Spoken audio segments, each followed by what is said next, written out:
Come to me!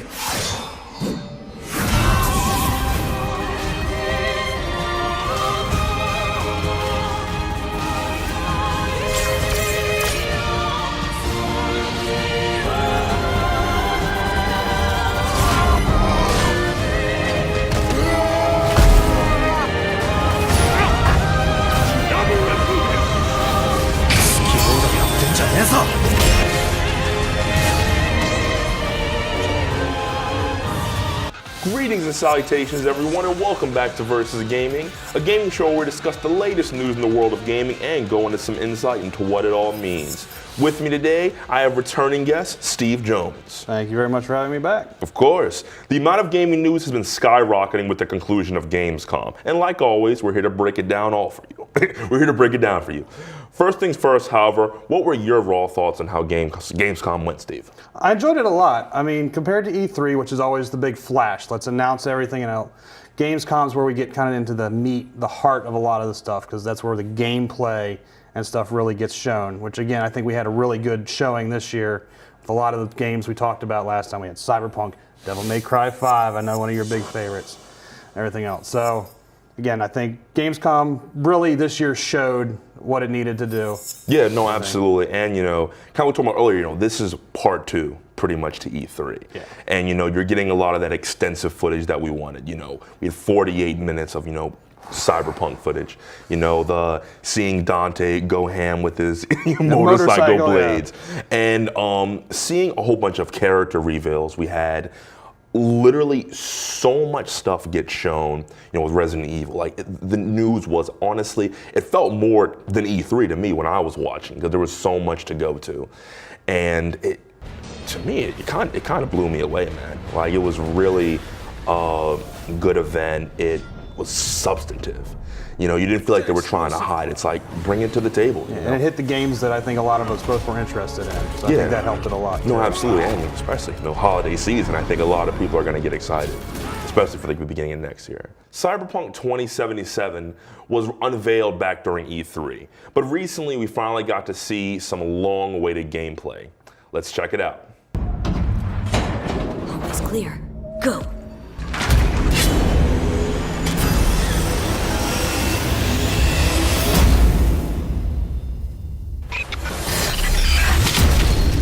Welcome to the gameplay demo walkthrough of CD Projekt Red's upcoming title, Cyberpunk 2077. You can fully customize your character using a deep customization system. For this demo, we're going to play a female. Keep in mind that what you see here is not final. We just want to give you a glimpse of what will be possible in the released game. This is an RPG, so before we get into our appearance, we need to define our backstory. What you choose here will unlock different possibilities later in the game. Also, you can use an array of different options to modify how you look. These include body type, hairstyle, tattoos, makeup, skin tone, and many, many more. But visuals aren't everything. You'll also be able to customize your initial attribute setup. You'll notice we didn't pick a class. Cyberpunk 2077 features a fluid class system, and you'll be able to modify your class throughout the games. Let's get out of here before they arrive. I got the eddies for new wheels now. Eyeing something real fine, too. How about you, Aina? Probably blow it all on booze in 3 days. Talking about somebody else, Jack. You cleaner than a cunt out of combat.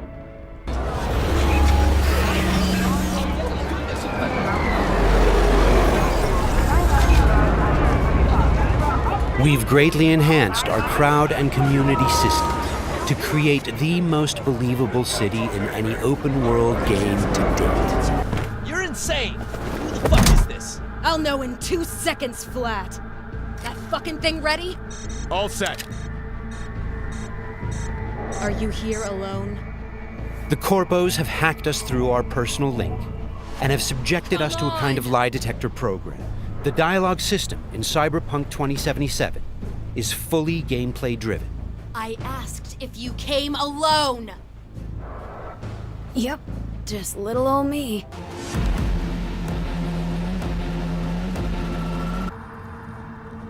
Move it.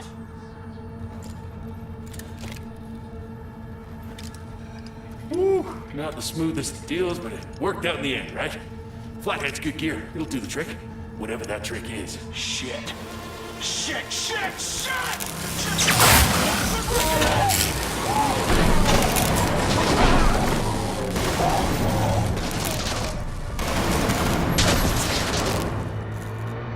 It turns out the cred chip we got from the Militech agent contained a virus Cut which off. fried their system. Virus must have tripped the security. Royce, their leader, is making a break for it. Military.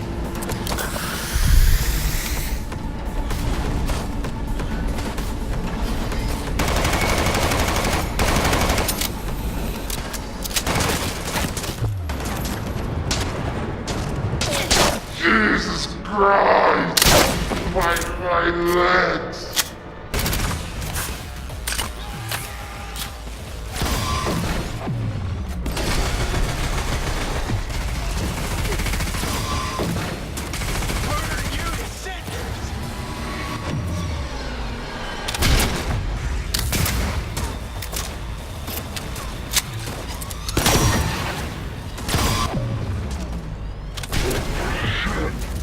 Shields down. Let's finish him off. Boy, it ain't going your way, you cunts!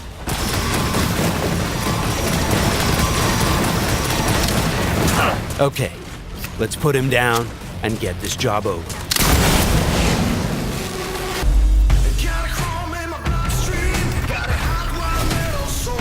This concludes our gameplay demo walkthrough. Thanks for watching.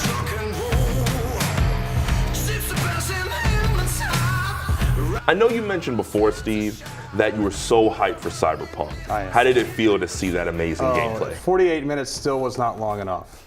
I loved every minute. I think I've watched that trailer probably about 3 or 4 times now in its entirety. Just, again, Cyberpunk has a really strong place in my heart from when I was younger, tabletop gaming and everything else. So seeing this on the video game and an RPG setting and everything like this, to me, it's a glorious, just massive. I feel so. I can't put it into words. Speechless, yeah. Yeah, No, I can understand. Like, because when I was looking at it, you see some open world. You get a lot of augmentation with some of the people, with all the the metal, combined, the machinery, and it was reminding me a lot of Deus Ex, and got some spice of GTA there. There's so much going on in that game, and I think open world games are becoming more common now.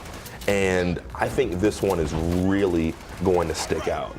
And there's so much there. You have the main character V, and you see a lot of the cool shooting mechanics that they had. I like that gun that kind of had the auto aim to it. Yeah, the ricochet bullets The off ricochet the wall bullets. and everything else. Yeah, no, so I got a little bit of wanted there, and it really, really stuck out to me as a game that I think people are going to want to learn more about.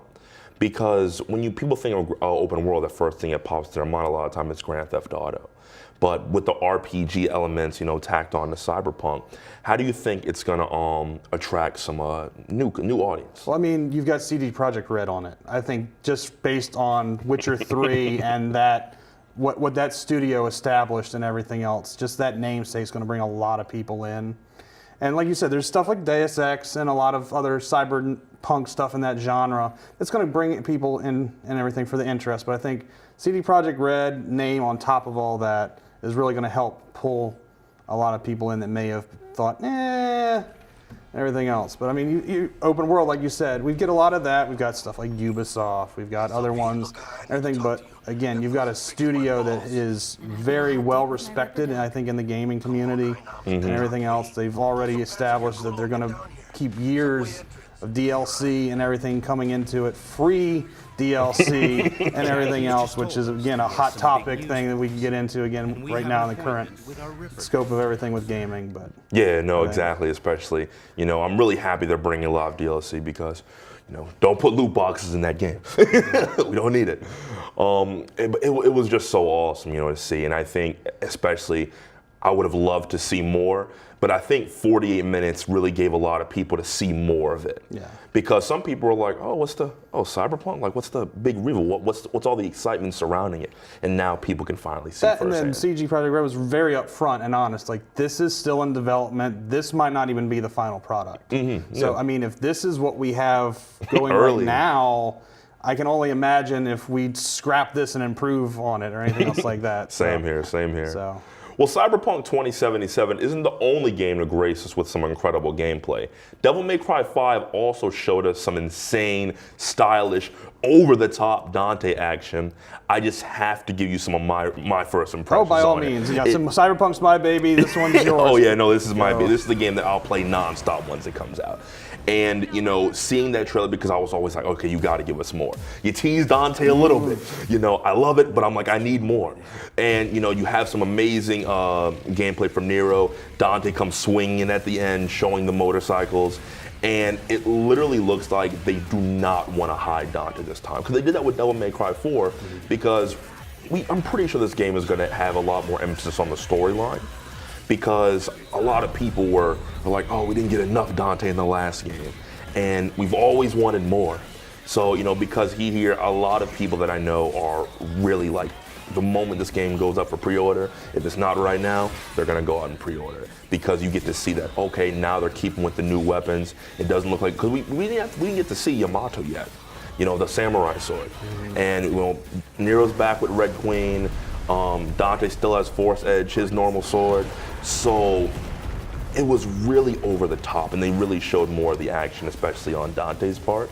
So like it's craziness, man. Yeah. I mean, I am glad to see Capcom kind of coming back to what made them Capcom in the 90s, early 2000s, before things kind of got a little sideways and everything with the company. So this is kind of old school Capcom coming back. Resident Evil 2, we can get on that in a minute and everything, but this Devil May Cry screams of the classic, like original one and everything else. There's just so many elements that seem to be coming back, and Capcom's actually listening. Yeah, absolutely. And you know, bringing some of the old, but also keeping some of the new, what people remember. So I'll be honest, even though we got one new weapon, I think we still have a lot more to go.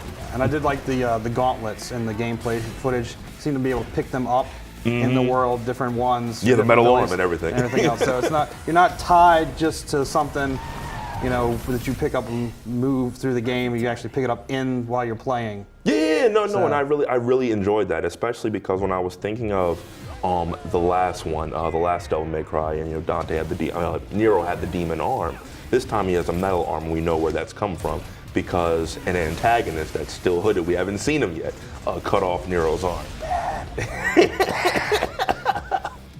Yeah, oh man, I can't want to talk so much more about it. I could literally do this whole show and just Devil May Cry alone. Yep, you get your Devil May Cry show, I'll get my Cyberpunk, we'll be fine.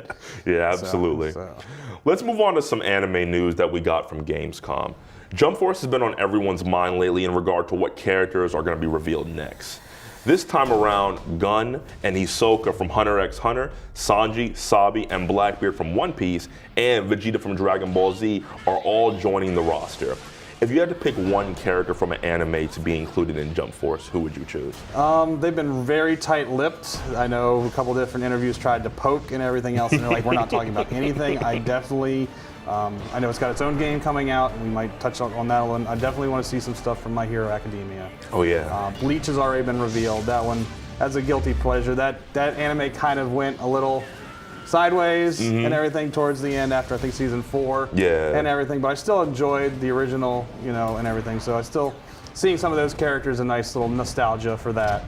Everything, but definitely I think My Hero Academia is kind of the one that I definitely want to see if that kind of sneaks its way in there. No, of course, and it's been gaining a lot of traction too. And you know, going with you know, my character, obviously I do want to still see Kenshin Imura from Rurouni Kenshin. I still do want to see him in there, but I think you can't not include Deku and All Might, or Deku and Bakugo. You gotta have them in that game. They're like Goku and Vegeta, pretty much. They're getting their own game though, so I don't know if that's gonna have any. Maybe not at the beginning at release. Maybe a DLC or something later down the line or something. So I don't know.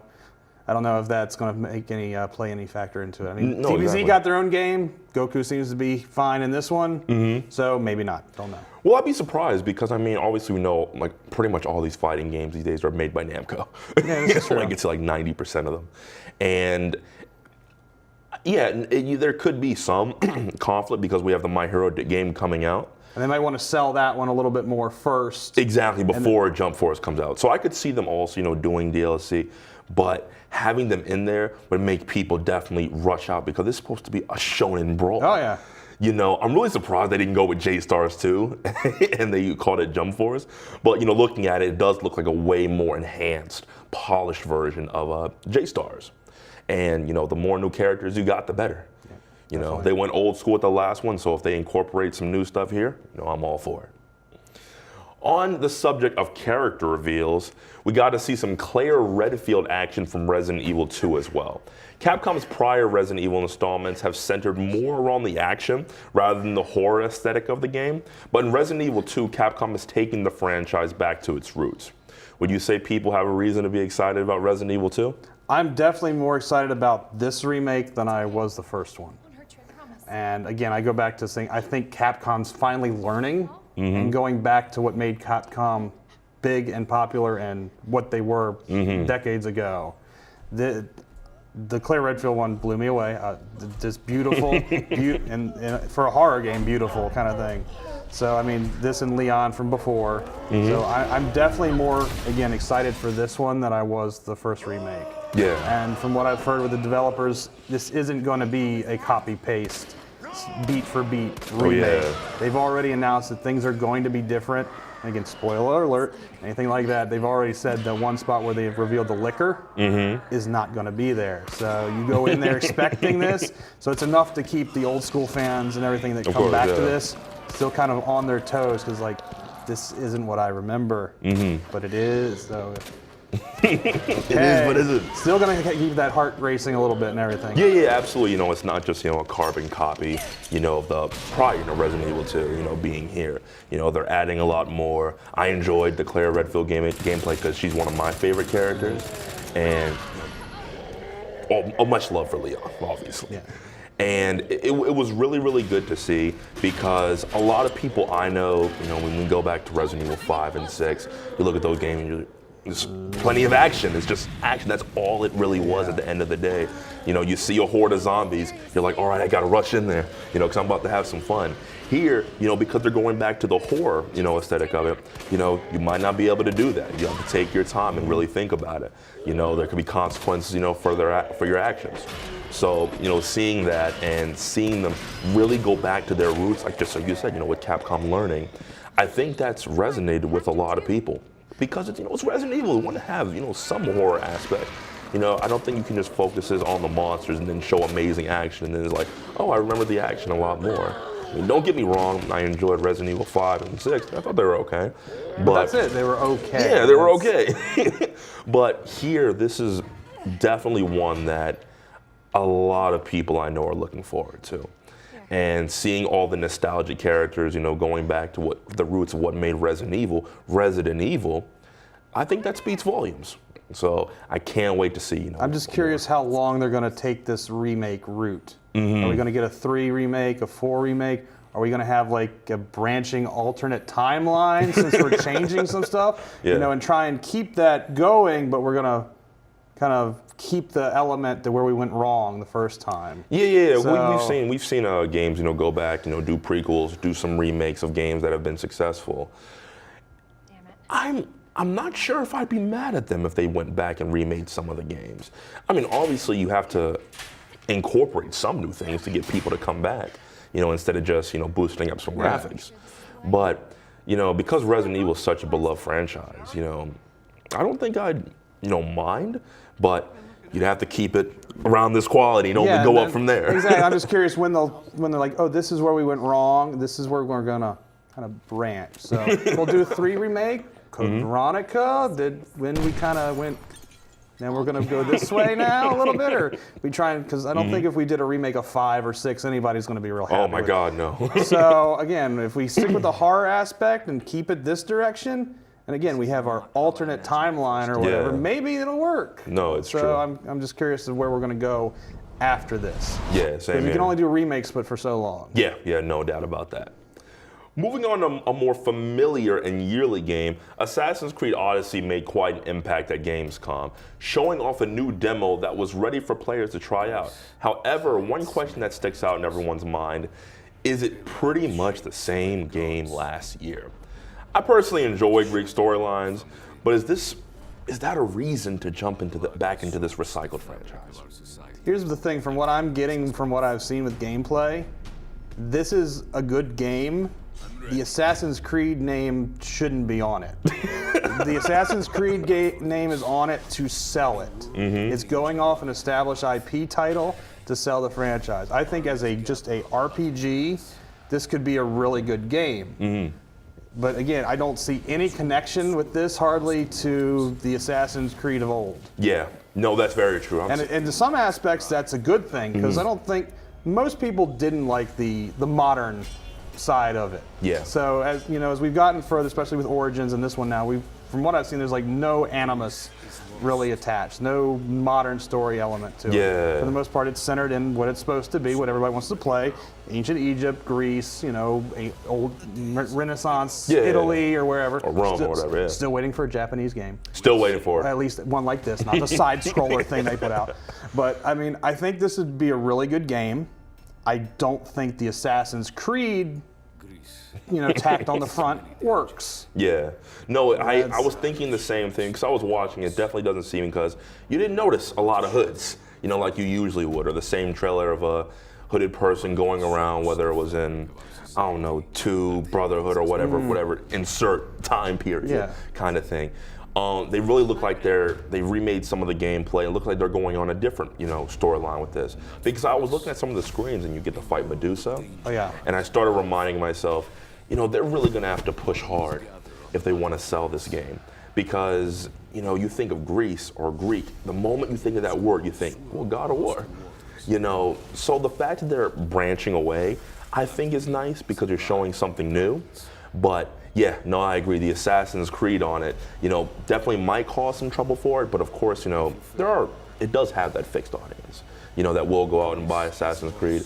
But gameplay-wise, I thought this one was okay. Yeah, it looks pretty solid. Yeah, no, it definitely does.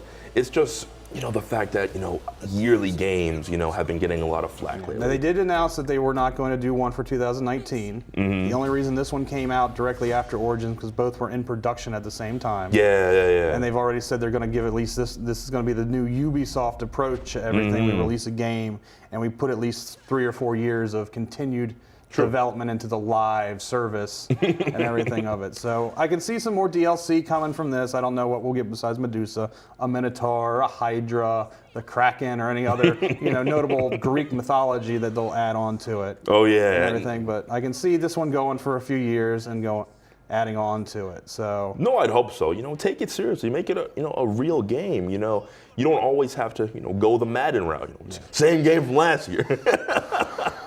And so I think there is some potential here, and there is a reason, especially if you're into Greek mythology like I am. There's a reason to jump back in, and I think definitely it's definitely worth looking into. Just ignore the Assassin's Creed thing on it and take it as Odyssey. I don't know if I'd buy it for $60. No, again, that's going to be one of those ones that may work against it, may work for it, depending on the audience. Yeah. And everything. No, absolutely. There isn't anything necessarily wrong with releasing a new installment of a franchise each year. However, it's what new additions you bring to the table that counts. And I don't mean just an updated Madden team roster. I'm talking about substantive and innovative change that enhances the gaming experience, not making it feel like a carbon copy of the last one. That being said, where would we be without our shooter games? Call of Duty Black Ops 4 and Battlefield 5 would have been duking it out this October, but EA decided to move Battlefield 5 to November. Steve, with so many shooter games coming out this holiday season, where do you think customers are going to gravitate their money for in terms of spending? You think they're going to use it on Call of Duty or Black Ops 4, Battlefield 5, or the big one, Red Dead Redemption 2? Red Dead Redemption 2. I'm sorry, I got the beta for COD, Black Ops 4. I was underwhelmed, to say the least. Yeah. And Battlefield tucked tail and ran in that release window. It was going to be a Titanfall 2 situation all over again. And I think EA finally realized that, so they moved and everything. But definitely in terms of releases, I'm sorry. I'm going to go with Red Dead Redemption 2 in terms of this one. I've got Spider-Man already coming out, and other ones coming out. In terms of what I'm going to pick up, and much more. Just including Red the Dead Redemption 2 is a evolution better of sell shooting. for me, especially with the Using the season Deadeye pass system. again, and we're gonna separate the player base with maps again.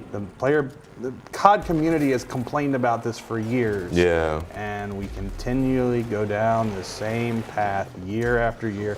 Sorry, I'm gonna wait till there's a finalized Ultimate Edition and I get everything, or I'm just gonna pass again this year. There wasn't enough to really hook me. I mean, I like the idea of it being more a little strategic. I've always liked Overwatch and Siege for Rainbow Six in every terms of being a little more strategic in terms of the FPS, you know, gameplay multiplayer thing. So the specialist kind of interested me and everything else, but again, there wasn't enough. Yeah, no, absolutely. And when I was looking at, you know, Black Ops 4, it struck me as, you know, just like we were talking about before, same game from last year. You know, oh, we have Battle Royale mode. You know, you guys coming, I'm like, a million games. Everybody has Battle Royale mode now. Oh yeah, well, we took away the single player campaign. You should have did that a while ago. Like you haven't really. Obviously, you're gonna have some sales based on the Call of Duty name alone. Yeah. You know, because people who like Call of Duty will go out and buy Call of Duty. However, this one, I don't think it's earned its place personally among the others. It's just like, you know, we normally release Call of Duty on this month and around this time, so, you know, here you go. Yep. Battlefield 5, I'm actually excited because I thought the gameplay was impressive. You know, I am interested in seeing the story. They are rearing a little bit more for the over-the-top Call of Duty shenanigans a little bit. You know, with all the heavy explosions and jumping out of windows and doing all that kind of stuff. I've got a prosthetic hand and a barbed wire cricket bat. I mean, I don't, again, controversies aside and everything, but it just, I don't know. I'm gonna check it out. Like, I'm willing to give it a chance, but I'm like, you wanna keep what makes you Battlefield. You don't wanna get caught up with the Call of Duty syndrome. But it doesn't overshadow or even gets close to the shadow that Rockstar's Red Dead Redemption 2 has. And, you know, that game, you know, alone, it looks phenomenal. You know, I was a fan of the first Red Dead Redemption. Definitely. I think it was one of the few games I can actually honestly say I went and did 100% on. Yeah, no, absolutely. And it was amazing. And, you know, seeing the gameplay for this one, you know, it's, especially if, you know, you're into Western, I don't think, this is definitely a game like you have to pick up. You know, it's the next line in Rockstar's game, and we only get one of those, like, once every 3-4 years if we're lucky. Well, we're lucky this one isn't a like platform exclusive or anything, but this is definitely one of those ones that falls in line with God of War, Horizon Zero Dawn. This is one of the games, if you put one per season or something, like per quarter, at least if you only buy 2-3 games a year, this should probably be one of them on your list. Yeah, and even going further than that, you could even say shoo-in, you know, for Game of the Year, you know, because it's just that good. You know, we have so much, you know, coming out, you know, in October, you know, November, this holiday season. You know, there's probably games that we haven't touched on, you know, Soul Calibur, My Hero Academia. You have those also. But there's just so much. I mean, we completely skipped over Tomb Raider. Yeah, I even forgot about it. Shadow of the Tomb Raider comes a week out after Spider-Man. It's like literally 2 weeks away from when we're filming this. Yeah, no, exactly. So just because of that, like, these are some of the ones that stick out just in terms of popularity because so much is going on with these three right now. But I think it's just, you guys know what you need to buy. Red Dead Redemption. Yeah, definitely. Yeah, you have to. We could literally go on forever talking about gaming news because it's so much fun. Only thing is, this show would go on forever. As holiday season gets closer, the amount of exciting news is only going to increase. We don't want you to miss a single minute of that greatness. I'd like to thank you again, Steve, for coming on the show. Thank you for having me. No, of course. And I'll see you all on the next episode of Versus Gaming. Bye.